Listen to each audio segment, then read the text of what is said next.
Dear student, this is our first lecture of modern physics class and we will take our start with the electromagnetic wave. Here we discuss that what are the electromagnetic waves. So electromagnetic waves, what are the electromagnetic waves? Electromagnetic waves are the coupled electric and magnetic. These are coupled electric and magnetic field.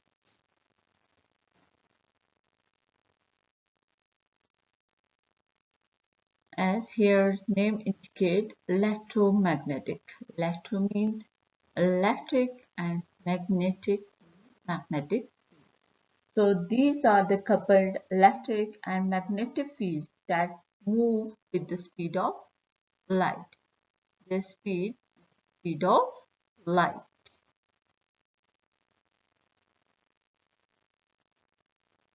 And these exhibit a typical wave behaviors, and so the wave behaviors, you know, that they can diffract, they can interfere with each other, and so these have the typical wave behavior. So in order to discuss the electromagnetic waves, we will discuss the Faraday and Maxwell side by side. So Faraday, there was two scientists named as Faraday and the other one was Maxwell. So the Maxwell said that, what was the contribution of Maxwell? Faraday? Faraday says that changing magnetic field. We have changing magnetic field or variable magnetic field. Then changing magnetic field can induce a current. Can induce the current in wire loop. Okay, just like if you have a wire loop like this one, and so this one is the wire loop, and this one is the magnet. If you change the magnetic field, then here you can observe the current within the loop. So changing magnetic field can induce the current in this wire loop. And on the other hand, there was Faraday, and what was the Maxwell, and the Maxwell, and it's 1864. 1864, there was the scientist named James Clerk Maxwell made a remarkable suggestion, and he said that accelerated electric charges produce a link electric and magnetic, that is moving or accelerated electric charges or accelerated electric charges, they can produce a linked electric and magnetic disturbance.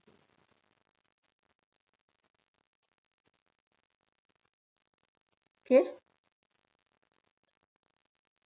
so Faraday's idea was that changing magnetic field can induce the current in the wire loop, and conversely the Maxwell idea was that moving or accelerated electric charges can produce a linked electromagnetic disturbance. And so these travel indefinitely in the space. So these disturbances can travel in the space.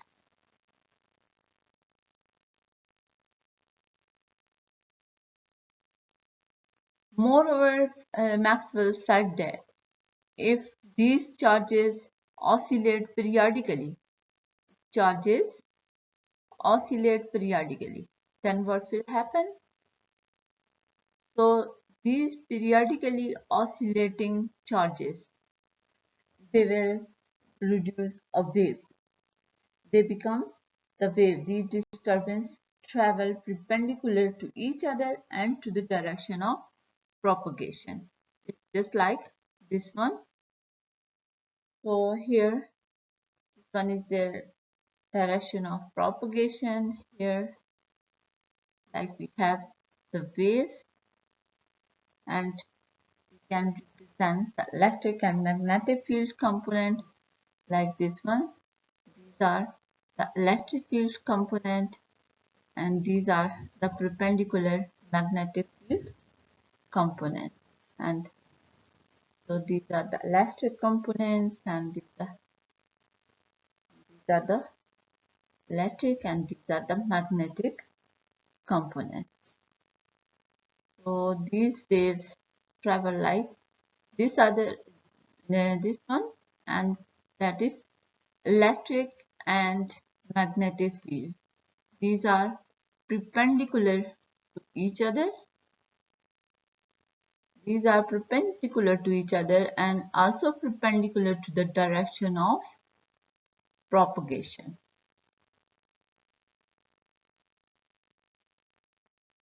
So this is their direction of propagation. So we can say that these waves changing fields has the changing electric field has the linked magnetic field, and changing magnetic field has the linked electric field with it. So, according to the Maxwell, electromagnetic wave must occur in which the constantly varying electric and magnetic fields are coupled together. So, here we can calculate the speed of electromagnetic waves in the free space. So, it can be represented by the C, and equals to 1 over mu naught epsilon naught, and this equals to 2.998 into 10 to the raised power 8 meter per second. So here we can define the parameter epsilon naught and mu naught. So as p is equals to 1 over naught epsilon naught. So what is epsilon naught? Epsilon naught here represents the permittivity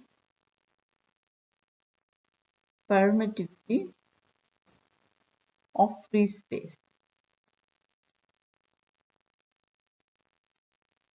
So it is the permittivity of free space, and permittivity of free space means that the measurement of intensity of magnetization of or you can say that of magnetic material in an applied magnetic field. So, and mu naught, what is the mu naught? Mu naught is called as the magnetic permeability. The magnetic permeability.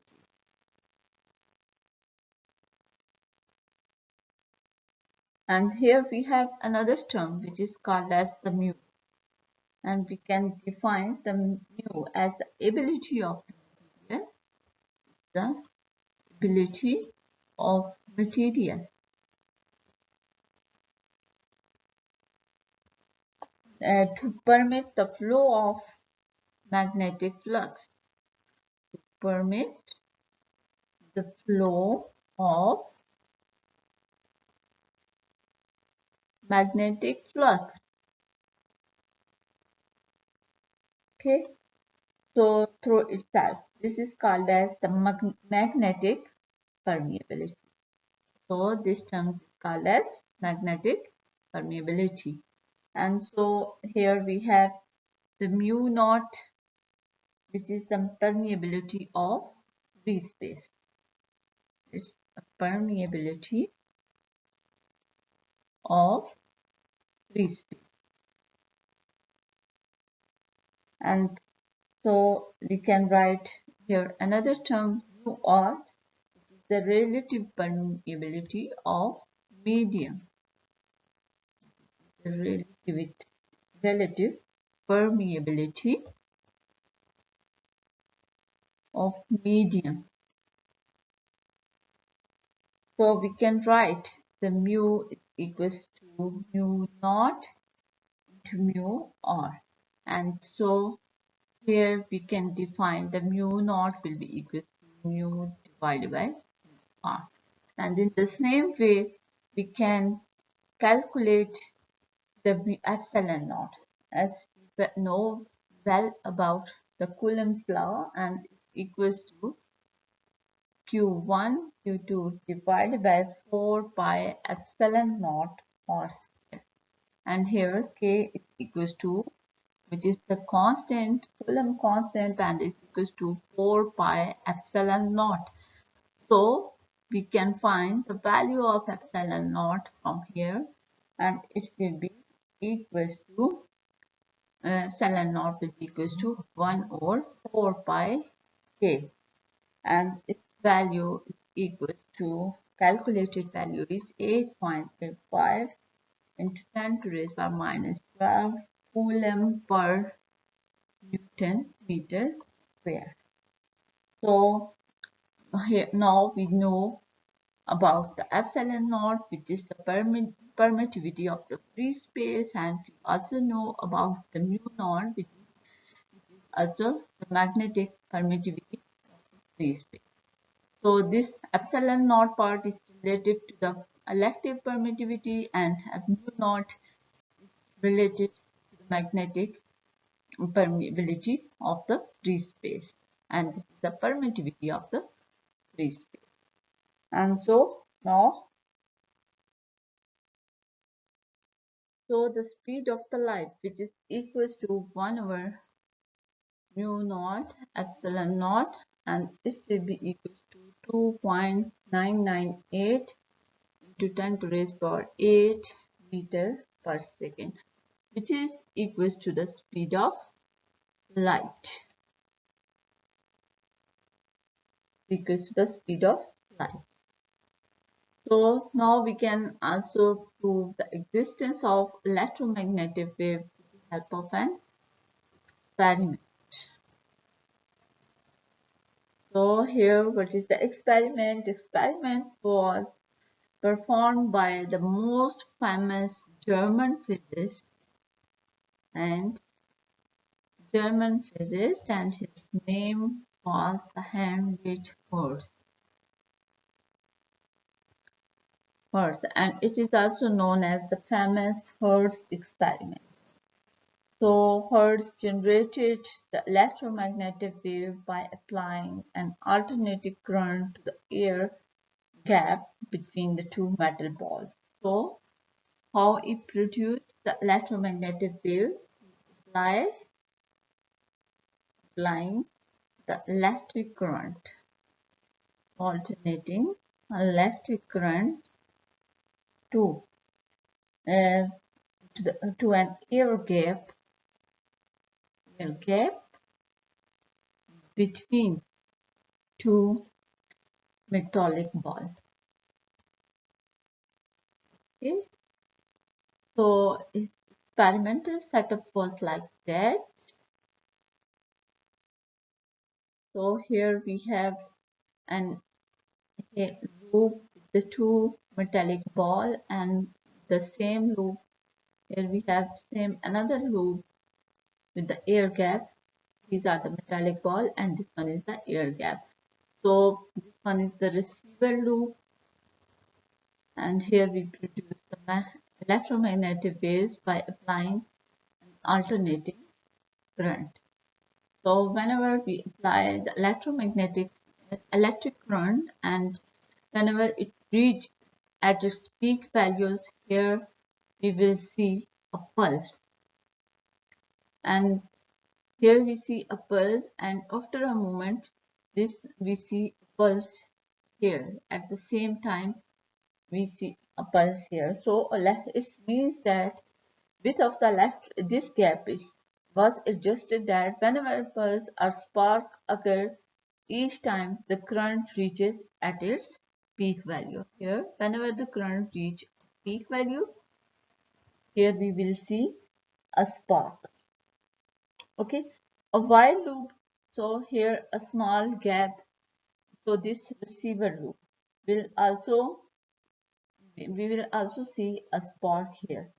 So what it means that a while loop with a small gap was a detector of electromagnetic wave. So it detected the electromagnetic wave whenever this loop or receiver loop or detector loop detect the electromagnetic wave and produce the pulse, same pulse here or same electric spark here. So the later on, the Hertz measures the wavelength and the speed of light produced, and he shows that they have both the electric and magnetic field component, and he also found that they can be reflected and diffracted. So these electric pulse or these sparks have all properties of electromagnetic waves. So these was the electromagnetic waves first time was experimentally this was the practical observation of first practical observation of electromagnetic waves. Although our eyes can respond only a small span of whole electromagnetic spectrum, that is from 700 nanometers to 400 nanometers. So this is only the visible range of whole electromagnetic spectrums, and so we have the whole spectrum. We have the waves from radio waves to X-rays and the gamma rays. So whole spectrum of the electromagnetic radiation contain have the wavelength from very small range to very high range, but our eyes can detect only a small part of whole electromagnetic spectrum that range from 700 nanometers to 400 nanometers. As we know that these are the waves, and so these can interfere with each other.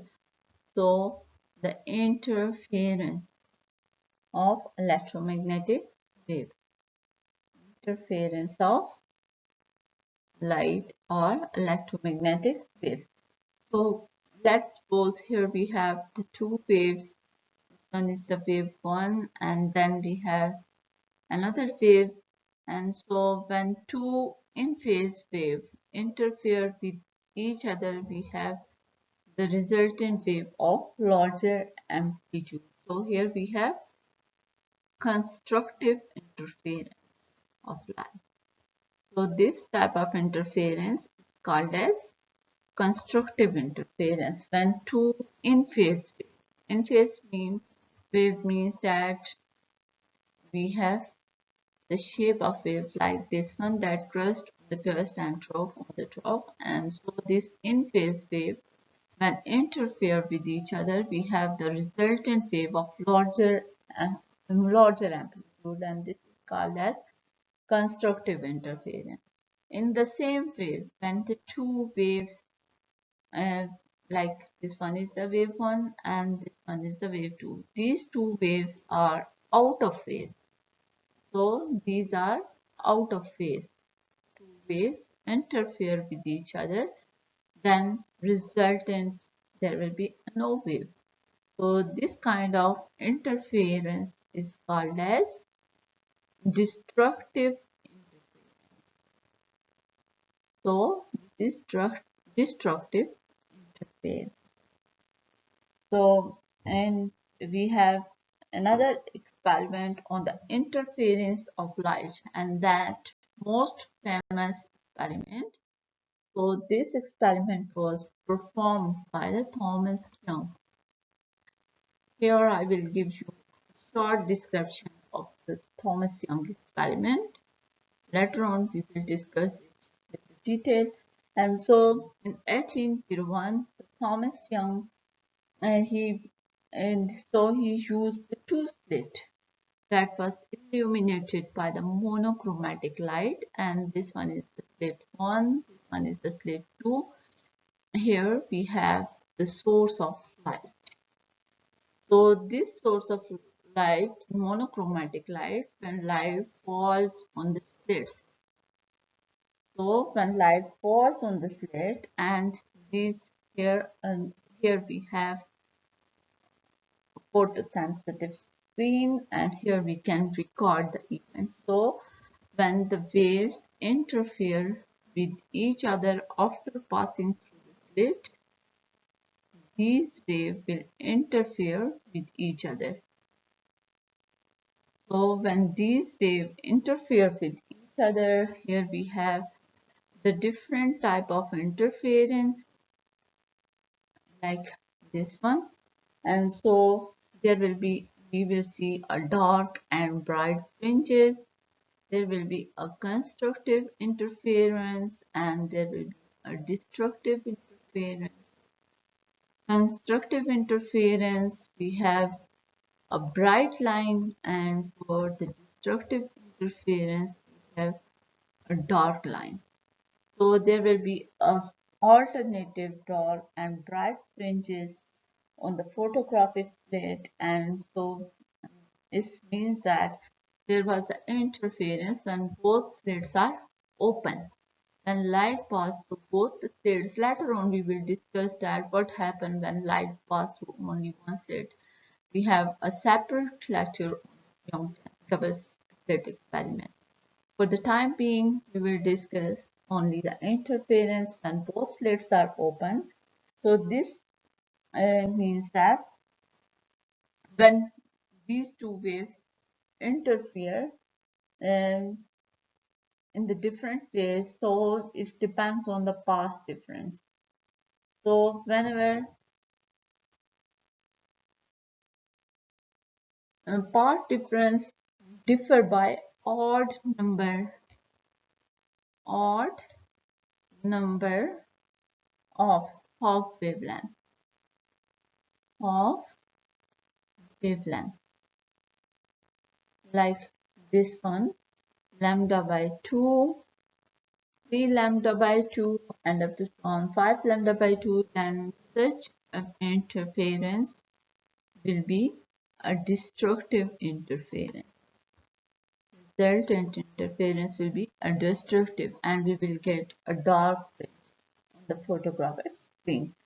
On the other hand, when the path difference is integral multiple, or you can say that whole number of wavelength, when path difference is whole number of wavelength.